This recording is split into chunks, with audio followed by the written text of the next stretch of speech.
आप सभी को मेरा प्रणाम, नमस्कार, जय श्री राम। स्वागत है आप सभी का अपने इस यूट्यूब चैनल पर। तो इस वीडियो में हम लोग बात करने वाले हैं कनिष्ठ लेखाकार 2024 के बारे में कि एमई का याचिका दायर से मात्र इन्हें होगा फ़ायदा। अब तक कितनी याचिका दायर, प्रत्येक श्रेणी में होंगे इतने अंक कम और एमई याचिका दायर करने की अंतिम तिथि। तो इन सब चीज़ों के बारे में हम लोग वन बाय वन बात करने वाले हैं। आगे बढ़ने से पहले आपसे मेरी रिक्वेस्ट है कि अगर आप चैनल पर नए हो, पहली बार आपने विजिट किया, तो राजस्थान की तमाम भर्तियों की लेटेस्ट अपडेट और करंट अफेयर के लिए चैनल को जरूर सब्सक्राइब करना और वीडियो को लाइक करना। आप चाहो तो मेरे टेलीग्राम ग्रुप को ज्वाइन कर सकते हो, लिंक मैंने डिस्क्रिप्शन बॉक्स में दे रखा है। हम बढ़ते हैं फिलहाल आगे। तो आपको पता है फ्रेंड, जैसा कि आपकी जो जूनियर अकाउंटेंट की वैकेंसी थी, इसका जो स्टे है ओनली मिनिस्टर एम्प्लॉय कैटेगरी पर है, ना कि सभी कैटेगरी पर। यानी कि जो अदर ओपन कैटेगरीज हैं या रिजर्व कैटेगरीज है, उनके ऊपर कोई स्टे नहीं है। उनकी ज्वाइनिंग फिलहाल चालू है, लेकिन जो मिनिस्टर एम्प्लॉय कैटेगरी है, इस पर फिलहाल कोर्ट ने रोक लगा दी है। और रोक सिर्फ अदर कैटेगरी में ज्वाइनिंग पर है। यानी कि अगर आप कोई मिनिस्टर एम्प्लॉय कैटेगरी के हो और आपने सीटी मिनिस्टर एम्प्लॉय कैटेगरी से पास करी है और अकाउंटेंट में जो आपका जो फाइनल ज्वाइनिंग है आपकी, वो अगर एस जनरल में या ओबीसी में या दूसरी रिजर्व कैटेगरी में आपकी ज्वाइनिंग हो रही है, तो उस पर मान्य न्यायालय ने फिलहाल रोक लगा दी है।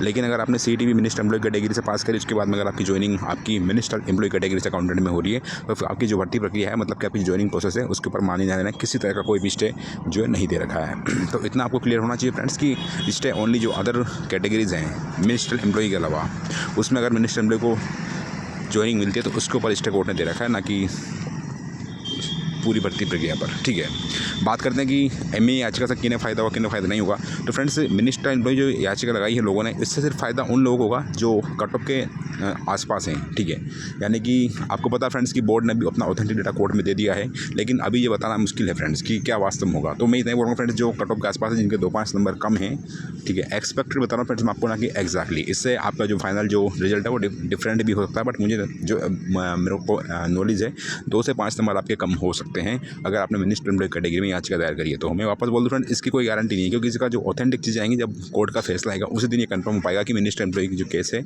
उसकी वजह से कट ऑफ में कितनी गिरावट आती है। ये तो कंफर्म फ्रेंड्स से आपकी कट ऑफ में गिरावट आएगी, लेकिन कितनी गिरावट आएगी इसके बारे में एग्जैक्टली या वास्तव में जो सटीक अनुमान लगाना मुश्किल है।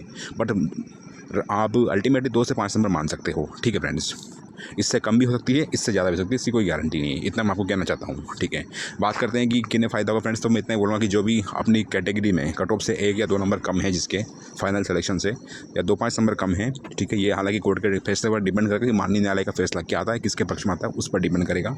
तो इसके बारे में भी थोड़ा कहना मुश्किल है कि कौन जीतेगा कौन हारेगा। बट चीज़ अगर देखी जाए फ्रेंड्स, रिजर्वेशन का मैटर तो मैक्सिमम केस में ही होता है। कोई भी अभी रिजर्वेशन का मैटर होता है हाईलाइट कहीं भी किसी भी एग्जाम में, तो उसमें ऑलमोस्ट जो होता है कि जो भी अथॉरिटी होती है, जो भी एग्जाम कंडक्ट कराती है, या जो भी एजेंसीज होती है, उनकी हार होती है मैक्सिमम केस में। चाहे साहब पटवारी वाला मैटर देख लो 2015 वाला, या हाई कोर्ट एलडीसी का देख लो आप, या दूसरे एग्जाम देख लो आरएस वाले या आरपीएस असिस्टेंट इंजीनियर, उसमें जो मैक्सिमम में जो रिजर्वेशन का गलत तरीके से चीज़ें हुई है, उनको लेकर के जो भी अथॉरिटीज़ होती है, जो भी एजेंसीज होती है, उनकी हार होती है। ठीक है, या जो भी कमीशन है उनकी हार हुई है। बात करते हैं कि अब तक कितनी याचिका दायर हुई है। तो फ्रेंड्स, इसके बारे में लोग बहुत पूछ रहे हैं मेरे से कि अब तक कितनी याचिका दायर हुई है। तो फ्रेंड्स, इसके बारे में जो डेटा सिर्फ और सिर्फ कोर्ट के पास में है, माननीय न्यायालय के पास में इसका डेटा है, या फिर आपके जो अधीनस्थ बोर्ड है, जो रिस्पोंडेंट है, ठीक है, उनको पता है। बाकी आपको पता फ्रेंड्स कि आपको पता है कि बहुत सारे वकील लोग इसमें कोर्ट केस फाइल कर रहे हैं। तो एक वकील सिर्फ अपनी डिटेल बता सकता है कि उसने इतने केस फाइल किए हैं, बाकी सारे वकीलों ने कितने फाइल केस किए इसके बारे में किसी भी वकील को पता नहीं है। ठीक है, तो जो लोग कमेंट कर रहे हैं फ्रेंड्स, तो मैं इतना बोलना चाहूँगा कि इसका जवाब मेरे पास नहीं है। जो अधीनस्थ बोर्ड है या फिर जो आपकी जो कोर्ट है, इसी को पता वास्तव में कितने लोगों ने मिनिस्टर एम्प्लॉय कैटेगरी की वजह से याचिका दायर करी है। ठीक है, बात करते हैं कि प्रत्येक श्रेणी में कितने अंक कम होंगे, तो मैंने आपको बताया फ्रेंड्स इसके बारे में। बात करते हैं कि एमई याचिका दायर करने की अंतिम तिथि क्या है। तो अंतिम तिथि फिलहाल कोई भी नहीं होती फ्रेंड्स, कि मैंने बहुत सारे केस में ऐसा भी देखा है कि जब भी फैसला जजमेंट आ जाता है, आपको पता है कि हाई कोर्ट राजस्थान की 2 बेंच है, एक जयपुर बेंच है, एक जोधपुर बेंच है। आपका जो मिनिस्टर एम्प्लॉय कैटेगरी का मैटर है, ये जोधपुर बेंच में भी चल रहा है, जयपुर बेंच में भी चल रहा है। ठीक है, तो मैक्सिमम केस में ये होता है फ्रेंड्स कि कोई भी अगर सर्विस मैटर होता है, उसके ऊपर पहले हाई कोर्ट जो बेंच जयपुर की है उसका फैसला आता है, देन उसके बाद में प्रिंसिपल फिट यानी आपकी जो जोधपुर है उसका फैसला आता है। ठीक है, तो अंतिम तिथि इसमें कुछ है नहीं फ्रेंड्स, 2 ही चीज़ होती है, तो आपकी जो पिटीशन वो डिसमिस होती है या फिर एक्सेप्ट होती है। बट मैं इतना ही कहना चाहूँगा फ्रेंड्स कि आपने अगर याचिका दायर करी है या आप दायर करने वाले हो, तो जब भी कोर्ट का फैसला आएगा, यानी कि आपका फैसला का मतलब मैं बोलना चाह रहा हूँ आपसे कि 4 फरवरी को आपकी सुनवाई है। तो 4 फरवरी के पहले आपका जो केस है वो कोर्ट में लिस्टेड हो जाना चाहिए। फैसला आना नहीं आना अलग बात है, लेकिन अगर आपका फैसला आने से पहले आपका कोर्ट में रजिस्टर्ड हो जाता है, लिस्टेड हो जाता है, यानी कि अगर आप 3 तारीख को भी कोर्ट में केस फाइल करते हो, 3 फरवरी को भी, और वो ऑन रिकॉर्ड शो हो जाता है, ठीक है, यानी कि जो ई कोर्ट एफ या कोर्ट की जो ऑफिशियल वेबसाइट उसके ऊपर वो शो हो जाता है केस स्टेटस में, आपकी जो केस है वो फाइल हो चुका है, तब भी आपको टेंशन वाली बात नहीं है। टेंशन कब होती है फ्रेंड्स, अगर आपको मान लो कि 4 फरवरी कोर्ट का फैसला आ गया और आपकी याचिका 5 फरवरी को दायर हो रही है, तो फिर हालांकि उसमें भी फ्रेंड्स संभावना दोनों ही बनती है, जीतने की हारने की दोनों चीज़ें होती है, क्योंकि आपका रिजल्ट आए इतने दिन नहीं हुई अभी, ठीक है। 90 डेज़ या इससे ज़्यादा टाइम होने पर कोर्ट ये पूछ सकता है कि भाई आप इतने दिन से कहाँ थे, इस दिन से आपने कोर्ट में पिटीशन फाइल क्यों नहीं करी, ये उस केस में हो सकता है, ठीक है। बट फिर भी आप सावधानीपूर्वक इतना कोशिश करना फ्रेंड्स कि जो अंतिम आपका जो तारीख है सुनवाई की, इसकी जो नेक्स्ट हियरिंग डेट है वो फाइनल डिस्पोजल हो सकता है उस दिन, बिल्कुल 4 फरवरी को। हालांकि इसके बारे में बताना मुश्किल है कि वास्तव में 4 फरवरी को फाइनल डिस्पोजल यानी कि फैसला आएगा या नहीं आएगा, कहना मुश्किल है, क्योंकि माननीय न्यायालय के ऊपर के बारे में कोई भी भविष्यवाणी करना मुश्किल होता है।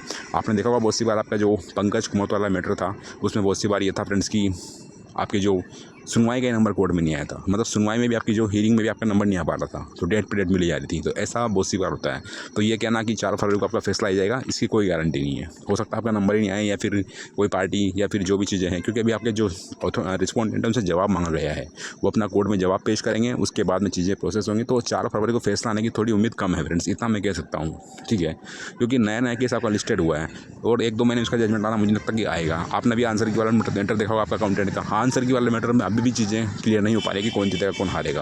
हालांकि कोर्ट ने ये बोल दिया फ्रेंड्स आंसर की वाले मैटर में कि भाई अधीनस्थ बोर्ड को जिन लोगों ने याचिका दायर करी है उनका रिप्रेजेंटेशन लेना है और उसके बाद में रिजल्ट रिवाइज करना, मतलब जो आंसर की है उसमें उनकी जो लोग दे रहे हैं डॉक्यूमेंट अपने प्रूफ दे रहे हैं क्वेश्चंस के सपोर्ट में, अधीनस्थ बोर्ड की जो एक्सपर्ट टीम है उनको एनालिसिस करेगी, रिव्यू करेगी, और उसके बाद में अगर बोर्ड को लगेगा कि भाई इनका आंसर चेंज होना चाहिए तो बोर्ड आंसर चेंज करेगा। उसके बाद में जो पिटीशनर है, सिर्फ मैं पिटीशनर की बात करूँगा फ्रेंड्स, जो पिटीशनर है उनकी जो रिजल्ट रिवाइज जारी किया जाएगा, और अगर वो लोग मेरिट लिस्ट में आएंगे उनको ज्वाइनिंग दी जाएगी। ऐसा आंसर की वाले मैटर में चल रहा है, लेकिन अभी फिलहाल इसका डिस्पोजल नहीं हुआ है कोर्ट में। आपको पता होगा फ्रेंड्स, काफ़ी लंबा केस आपका हो चुका है आंसर की वाला भी, ठीक है।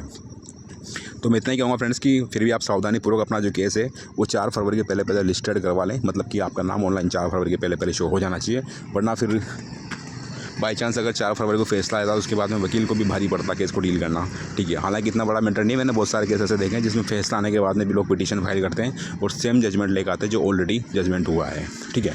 तो ऐसा परेशान होने की ज़रूरत नहीं है। और बाकी जिन लोगों ने मुझसे कॉन्टैक्ट किया फ्रेंड्स, तो आपकी मेरी जिम्मेदारी बनती है कि आपका नाम मैं ऑनलाइन शो करवा दूंगा। बाकी आपको दिक्कत आती है किसी भी तरह की, आप मुझसे कॉन्टैक्ट कर सकते हो, या फिर आपने जो एडवोकेट है निखिल जी कुमावत उनसे संपर्क कर सकते हो, ठीक है। तो ये था अभी के लिए, बाकी जो भी अपडेट होगी आपको मैं बता दूंगा मैं। तो फिलहाल के इतना ही, मिलते हैं नेक्स्ट वीडियो में। वीडियो वॉच करने के लिए thanks, have a great day and all the very very best. आपसे रिक्वेस्ट है मेरी, अगर आपने चैनल पर पहली बार विजिट किया तो चैनल को जरूर सब्सक्राइब करना और वीडियो को लाइक करना। Again thanks for watching the video and God bless you all. आप चाहो तो मेरा टेलीग्राम ग्रुप ज्वाइन कर सकते हो, लिंक मैंने डिस्क्रिप्शन बॉक्स में दे रखा है। आई विश कि आपकी जीत हो और जल्दी से आपकी ज्वाइनिंग हो, ऐसी मेरी भगवान से प्रार्थना है। Again thanks for watching the video and God bless you all.